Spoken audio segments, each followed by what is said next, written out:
Hey Radical fans, today's Radical Rundown, we're going to talk a little bit about shiny versus not shiny surfaces on a bowling ball, when to use them, what the advantages are, what the disadvantages may be.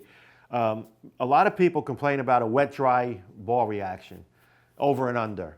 They get it to the right, hooks too much, they get in the oil, doesn't hook enough. Okay, one of the ways to combat that is by going with not shiny.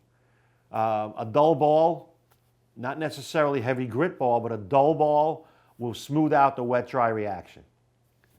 Without a doubt, it will do that. Some of the things you have to look for, though, is when I went to that less shiny ball, that dull ball, is it too dull where it burns up when I get it to the right? So I send it to the right, I miss my target a few boards to the right, and the ball burns up and leaves a bucket. Leaves a 2A10. In that case, that you had the surface on that ball was probably too rough. Okay, now when you look at a shiny ball, the downside of a shiny ball is I get it in the oil and I bucket and I get it to the right and it ricochets off the spot, and now you have over and under. So you want to smooth that out by changing the surface on the bowling ball, getting away from the highly polished ball and going to more of a grit on the bowling ball to smooth that out.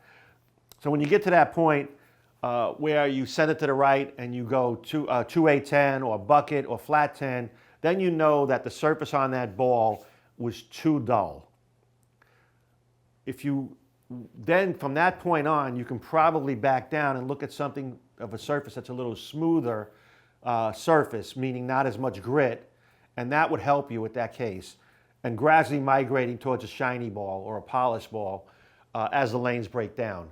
As the lanes break down, the polished ball is going to be an advantage because it's not going to be as heavy in the oil, or the oil is not going to be as heavy as the lanes break down, so you won't get as much over and under. So when you start on a fresh condition, a freshly oiled house shot, go to something with no polish on it, not a shiny ball. Go to a dull ball to start, and then able to migrate downward or move deeper with your feet as an adjustment, but going towards that, gradually towards that shinier ball. That's today's Radical Rundown. Subscribe below. Give us some comments. We'll talk to you soon.